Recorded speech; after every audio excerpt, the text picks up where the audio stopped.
Hello. Welcome welcome to the very first episodes of legal talk. तो पहले तो मैं आप सभी को नव वर्ष की हार्दिक शुभकामनाएं देना चाहता हूँ। Very very happy new year. And आज हमारे साथ हैं एडवोकेट करण धवन जी। सबसे पहले तो करण धवन जी, आपका बहुत बहुत शुक्रिया और आपका बहुत बहुत स्वागत है कि आप हमारे इस फर्स्ट एपिसोड का पार्ट बने। थैंक यू कपिश जी। आपको भी नव वर्ष की हार्दिक शुभकामनाएं। जितने भी हम लोग हमें देख रहे हैं, जितने भी दर्शक हमें देख रहे हैं, उन सबको भी नव वर्ष की हार्दिक शुभकामनाएं। करण जी, जो आज टॉपिक हम डिस्कस करना चाहते हैं वो उसका मुद्दा है कि कोई झूठी एफआईआर होगी, जैसे किसी कोई व्यक्ति पे कोई झूठी एफआईआर कर देता है या फिर कोई किसी को धमकी देता है कि मैं तुम पे झूठी एफआईआर कर दूंगा, या इस तरह के कोई केसेस। तो उस सिचुएशन में एक व्यक्ति के पास क्या ऑप्शंस है या क्या रेमेडीज है कि जो इस चीज से वो बच सके। बिल्कुल कपिश जी। आज के टाइम पे हम देखा जा रहा है कि झूठी एफआईआर, झूठी रिपोर्ट एक दूसरे से खुंदस निकालने के लिए काफी की जा रही है ना। पुलिस रिपोर्ट होती है, एफआईआर दर्ज हो रही है एक दूसरे से बदला लेने के लिए, है ना, रिवेंज लेने के लिए ऐसी एफआईआर काफी हो रही है। तो उसके लिए अगर आपके खिलाफ झूठी एफआईआर हो चुकी है और पुलिस द्वारा आपको अगर बुलाया गया है, तो मेरा ये मानना है कि आपको बिना डरे पुलिस स्टेशन जाना चाहिए। ठीक है, पुलिस स्टेशन जाना चाहिए। किस मैटर पे आप पे एफआईआर हुई है उसे देखना चाहिए। पुलिस को अपनी तरफ से पूरे एविडेंस, पूरे साक्ष्य देने चाहिए कि अगर मान लीजिए कि अगर आपके पास विटनेस भी हैं, तो आपको विटनेस भी पुलिस के सामने पेश करने चाहिए। देखिए, अगर मान लीजिए आपको किसी मर्डर के केस में फंसाया जा रहा है, एफआईआर हुई है, तो आप बता सकते हैं कि प्ली ऑफ एलिबाई हमारे सेक्शन 11 एविडेंस एक्ट का सहारा लेकर आप बता सकते हैं कि इस टाइम पे मैं उस जगह उपस्थित नहीं था। बिना डरे आप पुलिस स्टेशन जाइए, पुलिस को अपनी बात रखिए। दरअसल होता क्या है कि हमें फंसाने के लिए हम इंटेंशनली, हमारे ऊपर क्या किया जाता है, एफआईआर लॉन्च किया जाता है। ठीक है, झूठे आरोप लगाए जाते हैं अलग अलग तरह के। तो उससे बचने का ये एक बहुत अच्छा साधन है। निश्चिंत होकर आप पुलिस स्टेशन जाएं और अपना पक्ष वहां पे रखें। उसके बाद में अगर मान लीजिए वो एफआईआर झूठी भी पाई जाती है, तो एक पुलिस के पास भी रिमेडी होती है।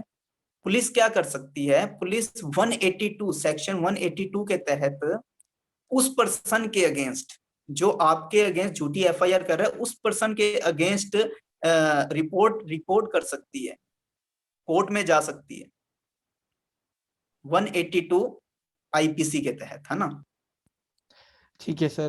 तो करण धवन जी, आपका कहने का मतलब ये है कि जैसे किसी के ऊपर झूठी एफआईआर हुई है या किसी को फंसाया जा रहा है, तो इस वो घबराए ना व्यक्ति, वो कानून का सहारा ले, जानकार बने, और इस चीज के प्रावधान भी हमारे कानून में दिए गए हैं और उस चीज का सहायता लेते हुए वो अपने आप को बचा सकता है। बिल्कुल कपे जी, बिल्कुल। जैसे कि लीगल फोर्ड का जो लोगो है, उसका मोटिव भी यही है कि वेयर्स अवेयरनेस देयर्स जस्टिस, है ना। तो हमें जागरूक रहना पड़ेगा हमारे लीगल अधिकारों के प्रति, लीगल राइट्स के प्रति। जो हमारे कानूनी अधिकार हैं उनके प्रति हमें जागरूक रहना पड़ेगा। तभी हम, देखिए, ऐसा होता है कपिल जी कि हम न्याय चाहते हैं ना, तो हमें उनके प्रति जागरूक रहना बहुत जरूरी है। Yes sir. सर, मेरा अगला क्वेश्चन आपसे ये है कि जैसे आप कह रहे हैं किसी के पास झूठी एफआईआर हुई है किसी के ऊपर, तो वो पुलिस के पास जाके अपनी तरफ से अपनी स्टेटमेंट्स, अपने विटनेस, अपनी डिफेंस के स्टेटमेंट दे सकता है। लेकिन सर, अगर पुलिस ही कॉपरेट ना करे या एफआईआर लिखने से मना कर दे, या वो नहीं कॉपरेट कर पा रही है, तो उस केस में क्या विकल्प या क्या ऑप्शन है एक व्यक्ति के पास।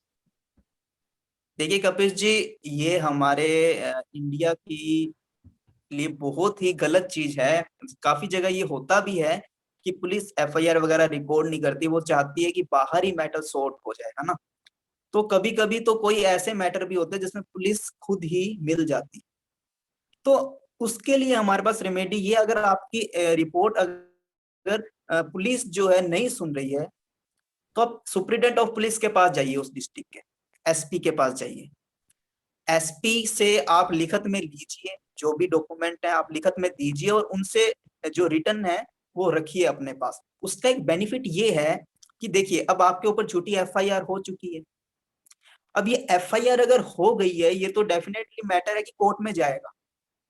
मैटर कोर्ट में जाएगा तो वहां पे जो आपने या तो पहले पुलिस स्टेशन में लिखा हुआ है कि मेरे खिलाफ झूठी एफआईआर होने वाली है या हो चुकी है, तो उसका आप सहारा ले सकते हैं एज एन एविडेंस कोर्ट में जाकर। तो कोर्ट में जब हमारे अगेंस्ट चार्जेस लगेंगे तो सेक्शन 211 जो है, जो फॉल्स चार्जेस की बात करता है, ठीक है, उसके तहत हम क्या कर सकते हैं, जो पर्सन हमारे अगेंस्ट में झूठी एफआईआर लगा रहा है उसे हम 2 साल तक की सजा दिलवा सकते हैं। ठीक है, और अगर ऐसे ऑफेंसेज है जिन पे हमारे चार्जेस जो लगे हैं वो डेथ के हैं, एलआई के हैं या 7 साल तक की सजा के हैं, तो उसके लिए भी हमारे पास 7 साल तक की हम उनको सजा दिलवा सकते हैं।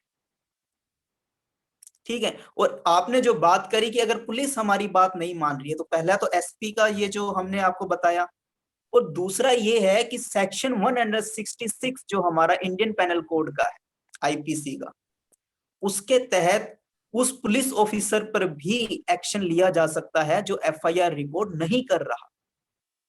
उसके अगेंस्ट भी हम कोर्ट में कंप्लेन कर सकते हैं, ये हमारा राइट है। तो उस पुलिस ऑफिसर के अगेंस्ट भी कार्रवाई हो सकती है। और जैसा मैंने आपको बताया, अगर 182 में जो कार्रवाई हो रही है, पब्लिक सर्वेंट के थ्रू आप पे झूठे आरोप में फंसाया जा रहा है कि पब्लिक सर्वेंट आपके अगेंस्ट एक्शन ले। जब बाद में पुलिस को पता चलता है कि ये झूठा फंसाया गया, तो पुलिस उसके अगेंस्ट एफआईआर वगैरह करेगी और 6 मंथ की उस पर्सन को सजा और इम्प्रिजनमेंट दी जाएगी विद फाइन। जी कपिश जी। हाँ जी करण जी, तो जैसे कि आप कह रहे हैं कि किसी ने आपके ऊपर झूठी एफआईआर की है, तो आपके पास ये रेमेडीज है। तो सर मैं ये जानना चाहूंगा कि जैसे किसी व्यक्ति ने आपके ऊपर कोई कॉग्निजेबल केस में, मतलब गंभीर अपराध के आरोप लगाए हैं, एफआईआर की है, तो उस केस में तो सर आपकी पुलिस बिना वारंट के आपको अरेस्ट करके ले जाएगी। तो एक व्यक्ति उस सिचुएशन में उसके पास क्या क्या अल्टरनेटिव्स है कि वो उस चीज से बच सके? हाँ जी कपिश जी, बिल्कुल। देखिए कपिश जी, हमारे पास सीआरपीसी में अलग अलग सेक्शन दे रखे हैं इसके तहत। जैसे कि अगर इन्वेस्टिगेशन के ड्यूरिंग अगर पुलिस की जो प्रोसीडिंग है वो 60 डेज और 90 डेज में अगर पूरी नहीं होती है अकॉर्डिंग टू ऑफेंसेस, तो हम डिफॉल्ट बेल ले सकते हैं, एक तो 167 क्लोज 2 में। उसके बाद में हमारे पास एक चैप्टर अलग से इसका बना हुआ है, चैप्टर 33 सीआरपीसी का, 436, 437, 438, जिसमें बेल हम ले सकते हैं, bailable offences, non bailable offences. ठीक है, अगर हमें वो धमकी दे रहा है, अभी देखिए आपने बोला कि अरेस्ट हो गया, उसके बाद क्या रेमेडी है, अब मैं आपको बता रहा हूँ कि अगर मान लीजिए अरेस्ट नहीं हुआ है, उसको पता है कि उसके अगेंस्ट में एफआईआर वगैरह लॉन्च हो सकती है, ठीक है, तो वो क्या कर सकता है, कोर्ट में पहले ही एप्लीकेशन लगा सकता है एंटीसिपेटरी बेल की, सेशन कोर्ट में और हाई कोर्ट में। ये 2 हाई कोर्ट हमारे हैं, 438 सीआरपीसी के सेक्शन, उसके पास ये राइट है। तो अरेस्ट करने से पहले ही उसको क्या है कि बेल मिल जाएगी, उसको पुलिस अरेस्ट नहीं कर सकती, जिसे हम अग्रिम जमानत कहते हैं, एंटीसिपेटरी बेल कहते हैं।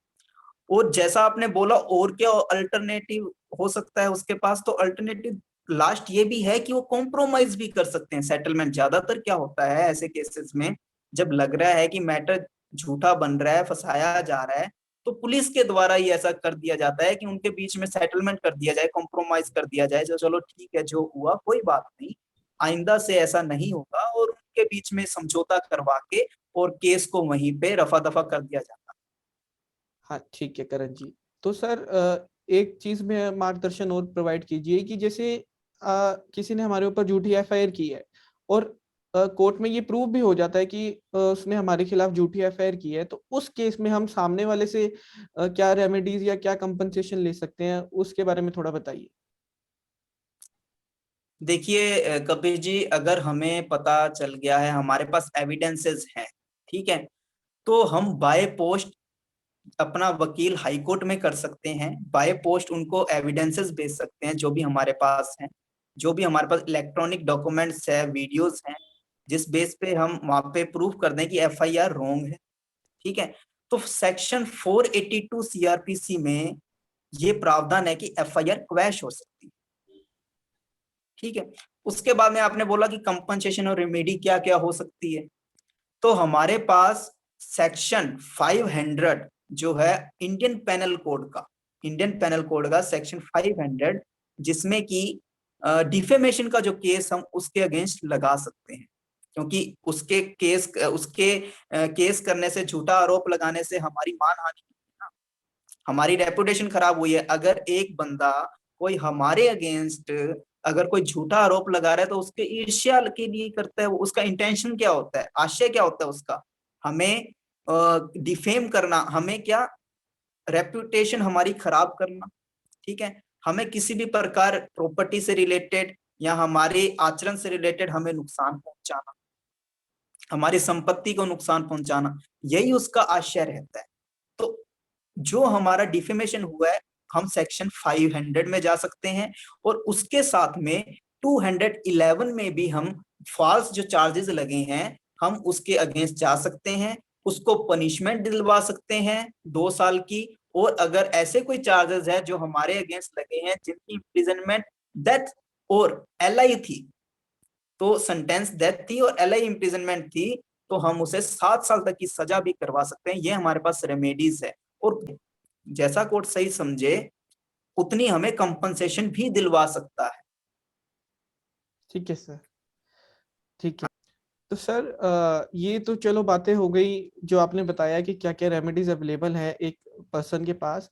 मैं ये जानना चाहूंगा सर, जैसे कोई सैलरीड एम्प्लॉय है या कोई जॉब कर रहा है कोई व्यक्ति, उसके ऊपर झूठी एफआईआर हो, तो क्या उसकी जॉब खतरे में होगी या उसका जॉब रहेगी, या इस चीज का क्या इम्पैक्ट पड़ेगा, इस बारे में मैं जानना चाहूंगा। जहाँ तक मेरी जानकारी है मैं उसमें आपको ये बताना चाहूंगा कि जैसे एक सैलरीड एम्प्लॉय है, उसके ऊपर कोई झूठी एफआईआर होगी, एक व्यक्ति एक जॉब में है, कोई पोस्ट पे है और उसके ऊपर झूठी एफआईआर होगी, तो सर कॉग्निजेबल केसेस के अंदर तो उसको पुलिस उठा के ले जाएगी। तो इस केस में उसकी जो जॉब है वो सस्पेंड कर दी जाएगी, ताकि वो अपनी पावर का, अपनी पोजीशन का, जिस जॉब पे वो, जिस डेजिग्नेशन पे, उसका मिसयूज ना कर सके। और इन केस अगर वो एफआईआर सच्ची साबित होती है या वो पर्सन गिल्टी फाइंड आउट होता है या गिल्टी साबित होता है, तो उस केस में उसकी जो जॉब है वो टर्मिनेट कर दी जाएगी। आप थोड़ा सर बताइए ये इस बारे में। बिल्कुल बिल्कुल कपिल जी, अगर मान लीजिए कोई पब्लिक सर्वेंट है, उसके ऊपर एफआईआर हो चुकी है, ठीक है, अगर उसका वो आरोप साबित हो जाता है, पहली बात तो उस पे एफआईआर हो चुकी है, तो वो उस एफआईआर वगैरह के अगेंस्ट में क्या कर सकता है, वो अपील में भी जा सकता है अगर उसके अगेंस्ट साबित हो गया है। जब अपील में जाएगा तो हमारे पास एक सीआरपीसी का सेक्शन आता है 389 अपील से रिलेटेड ही, उसकी जो अपील है, ठीक है, जो उसका सस्पेंशन तब तक रहेगा जब तक उसकी अपील डिस्पोज ऑफ नहीं हो जाती। जब तक उसकी अपील डिस्पोज ऑफ नहीं होगी तो वो बेल पे बाहर रह सकता है, एक तो उसको बेल का राइट, ठीक है। और जब वो सस्पेंड होता है ना, तो उसकी जो इनकम है, जो उसकी सैलरी है, उसको हाफ सैलरी मिलती, कंप्लीट सैलरी कभी नहीं मिलती। अगर मान लीजिए अपील डिस्पोज ऑफ हो गई और अपील में मैटर गया, वहां भी उनको दोषी माना गया, तो उनकी पोस्ट भी जाती है, टर्मिनेट होती है पब्लिक सर्वेंट की, और उन्हें कोई सैलरी नहीं मिलती। याद रखनी है ये बात कि अगर मान लीजिए सस्पेंशन में है, वो भी सस्पेंशन में चल रहे हैं, बेल पर भी है चाहे, उनको पोस्ट पे नहीं बिठाया जाएगा दोबारा से, और उनकी जो सैलरी है वो हाफ मिलेगी जितनी उनकी है, ठीक है। और अगर अपील में मैटर गया, अपील में भी वो दोषी पाए गए, दोषित हो गए, कन्विक्शन उनको हो गया, तो उनकी जॉब टर्मिनेट कर दी जाएगी और उनको कोई भी किसी भी प्रकार की सैलरी नहीं मिलेगी। अब इसी के साथ मैं कपिश जी एक पॉइंट इसमें और ऐड करना चाहता हूँ। अब मान लीजिए कोई स्टूडेंट है, ठीक है, स्टूडेंट है, उसने फॉर्म में अप्लाई किया, उसके ऊपर झूठे केसेस वगैरह चल रहे हैं, एफआईआर वगैरह हो रखी है, ठीक है। अगर उसने मेंशन कर दिया है पहले फॉर्म भरते वक्त कि मेरे खिलाफ ये क्रिमिनल चार्जेस वगैरह लगे हुए हैं, तो डेट्स कोई बात नहीं, कोई दिक्कत नहीं। अगर मान लीजिए उसने फॉर्म भरा उसके बाद में उसके अगेंस्ट कोई चार्जेस लगे हैं, कोई एफआईआर हुई है, तो उसके पास रेमेडी है कि वो रिटर्न में दे सकता है। रिटर्न में दे सकता है कि मेरे अगेंस्ट ये चार्जेस लगे हैं, ये अभी डिस्पोज ऑफ नहीं हुए हैं, ये अभी ऑन प्रोसीडिंग है। ज्वाइनिंग के टाइम वो ये स्टेटमेंट दे सकता है। बिल्कुल ज्वाइनिंग के टाइम, बिल्कुल ज्वाइनिंग के टाइम, सही, एकदम सही। ठीक है करण जी। सर मेरा अंतिम सवाल आपसे ये होगा इस विषय में कि जैसे आजकल क्या हो रहा है सर, काफी मामले सामने आ रहे हैं जिसमें जैसे हनी ट्रैपिंग के मामले हो गए या एक्सटॉर्शन के मामले हो गए या ब्लैकमेलिंग के मामले हो गए, जैसे साइबर क्राइम काफी चल रहा है। उसमें कोई ऑब्सीन फोटो वीडियो दिखा के उनको एडिट करके कुछ मिसयूज करके ऐसे धमकी देना है कि मैं आपकी फोटो ऐसे वायरल कर दूंगा, नहीं तो आप मेरे को पैसे दीजिए, या कुछ भी इस तरीके का। उस केस में सर एक व्यक्ति के पास क्या ऑप्शंस है, अगर उसके क्या राइट्स हैं, या वो किस तरीके से इस चीज से बच सकता है सर? हाँ जी कपिश जी, बिल्कुल आपने एकदम सही मुद्दा उठाया है। आज के टाइम पे साइबर क्राइम से जितना पैसा हेंठा जा रहा है, ठीक है, उतना मेरे को नहीं लगता कि अन्य जो फील्ड है वहां से निकाला जा सकता है। तो सबसे पहले जो आपने बोला कि साइबर क्राइम की बात आपने करी, तो साइबर क्राइम में क्या होता है कि आपके पास कोई कॉल वगैरह आती है, ठीक है, आपसे मतलब कि एक फीमेल जो है वो अट्रैक्शन करना चाहती है। तो ऑब्वियस बात है कि जो पर्सन होता है नेचुरली वो क्या होता है, उसको एक तरफ अट्रैक्ट हो जाता है। अट्रैक्ट होने के बाद क्या होता है कि उसकी वीडियोस बना ली जाती है कोई ऐसी ऑब्सीन, और उसके बाद में उस वीडियो से उसको मैसेजेस करे जाते हैं कि अगर आपने इतने रुपए ना दिए तो हम आपके फैमिली मेंबर को वीडियोस भेजेंगे, ठीक या है, झूठी अगर एफआईआर आपने कर ये दें? झूठी एफआईआर करवा देंगे, हम यूट्यूब पे इसको चढ़ा देंगे, ठीक है। तो उस मैटर में क्या होता है, ये सेक्शन 383 जो हमारा है, एक्सटोर्शन, तो एक्सटोर्शन से ही एक वर्ड निकल के आता है सेक्सटोर्शन। कॉल करके आपसे ऐसे मामलों में पैसा हेंटना, आपसे थ्रेट की जाती है ऐसे, या आप दीजिए, धमकियां आती हैं अलग अलग तरह की। और कोई आपको मतलब कि साइबर क्राइम का ऑफिसर बन के आपको कॉल भी करता है, लेकिन दरअसल मैं आप सभी को ये चीज बताना चाहूंगा कि इस चीज से अवेयर रहें। जो उनकी कॉल आ रही है उसका आप सख्ती से जवाब दें, और वो कॉन्टैक्ट नंबर आप नजदीकी थाने में जाकर देके आए, जिससे कि उस पे एक्शन लिया जा सके। और कभी भी उनको 1 रुपया भी मत दीजिएगा, अगर आपने पैसे दे दिए तो वो आपसे दोबारा डिमांड करेंगे और ज्यादा और ज्यादा और ज्यादा। तो इससे क्या है, एक व्यक्ति का जीवन एकदम खत्म हो जाता है। तो इसमें मत फंसिएगा। पहली बात तो अननोन से बात करना आप बंद करें, और अननोन के कांटेक्ट में भी मत आए। ऐसा कोई कॉल या कांटेक्ट अगर आपको लगता है कि अननोन है, और अगर आपको लगता है अननोन जो है इससे आपको हार्म हो सकता है, तो आप उसको अवॉइड करें।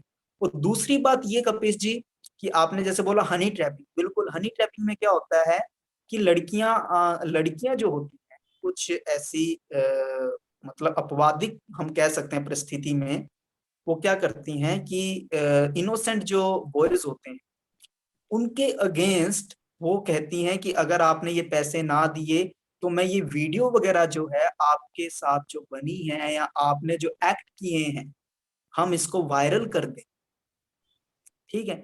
तो ऐसे करके वो जो उनका ग्रुप होता है, एक्चुअली एक्चुअली जनरली ऐसे कोई भी नहीं करता, उनका एक ग्रुप होता है जिनमें पैसा वगैरह वो डिवाइड होता हो, ठीक है।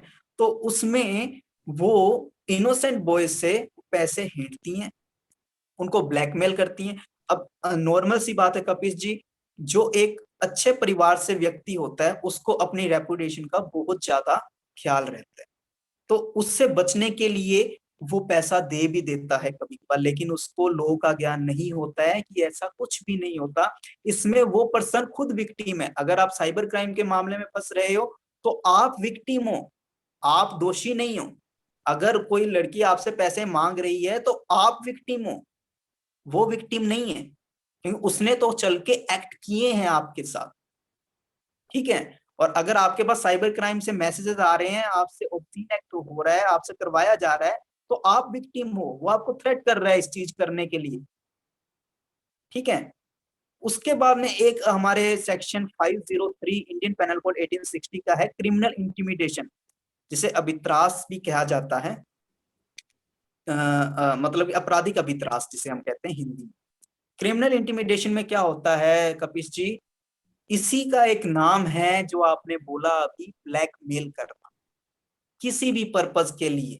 अगर आपने कोई एक्ट नहीं किया तो हम इसको मार देंगे, आपके कोई परिवारजन को गिरफ्तार कर लेता है, कोई मतलब कोई रिस्ट्रेन करके रख लेता है, ठीक है। और क्रिमिनल इंटिमिडेशन पुलिस वालों के थ्रू भी हो जाता है कभी कभार, अरेस्ट करने के मामले में, छोटी एफआईआर में, जब वो जो एक एक्यूज के साथ मिल जाते हैं, ठीक है। तो अलग अलग तरह से क्रिमिनल इंटिमिडेशन, ब्लैकमेल किया जा सकता है। आपने एक्ट नहीं किया तो आपको ब्लैकमेल किया जाता है, अगर आपने 10,000 रुपए नहीं दिए, अगर आपने ये कार्य नहीं किया।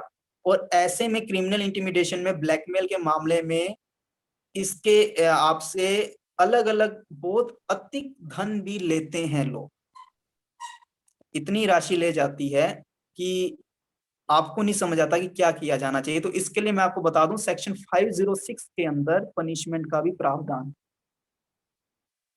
जी कपिश जी। ठीक है करण जी, तो आपने जिस हिसाब से बताया है, आपका कहने का मतलब ये है कि कोई व्यक्ति अगर ऐसे किसी जाल में फंसाया जाता है, या उसको लगता है, उसको पता है कि वो सच्चा है, तो उसको घबराने की जरूरत नहीं है। बस उसको थोड़ा सा स्मार्टली एक्ट करने की जरूरत है कि वो अपने कानूनों के बारे में जानकार बने और उस चीज से स्मार्टली बाहर निकले। इसी से रिलेटेड मैं आपको बताना चाहूंगा कि जैसे मान लीजिए आपके साथ कोई साइबर क्राइम होता है या साइबर फ्रॉड होता है, तो एक नेशनल हेल्पलाइन नंबर सरकार द्वारा घोषित किया गया है, वो है 155260। इस पे आप इंफॉर्म कर सकते हैं। बाकी हर स्टेट के लिए सरकार ने साइबर क्राइम से रिलेटेड अलग अलग हेल्पलाइन नंबर दिए गए हैं। आप, अगर आपके साथ ऐसा कोई क्राइम होता है, साइबर बुलिंग के आप शिकार होते हैं, तो आप जल्द से जल्द उस पर इंफॉर्म करें। और उससे क्या होगा कि आप जितना जल्दी इन्फॉर्म करेंगे, उतना जल्दी आप उस चीज से निकल पाएंगे। तो जानकार बने, सतर्क रहें और समझदार रहें। तो इसी के साथ करण जी, हम अपना फर्स्ट एपिसोड यहीं पे समाप्त करते हैं। मैं सबसे पहले तो आपको शुक्रिया कहना चाहूंगा कि आपने अपना समय दिया इस एपिसोड को, और काफी महत्वपूर्ण जानकारियां शेयर करी जो एक व्यक्ति की हेल्प आ सकती है, काम आ सकती है। तो थैंक यू सर। हाँ जी कपिश जी, थैंक यू सो मच। और मैं बस इतना ही कहना चाहूंगा कि वेयर्स अवेयरनेस देयर जस्टिस, जहाँ यस। जागरूकता है वहाँ न्याय है। तो सतर्क रहें अपने अधिकारों के प्रति। जय हिंद, जय भारत। जय हिंद। Bye bye. और जुड़े रहें हमारे लीगल फोर्ट पेज के साथ इंस्टाग्राम पे, और फॉलो कीजिए हमें अदर सोशल मीडिया हैंडल्स पर भी। Thank you. Goodbye. Stay safe. जय हिंद।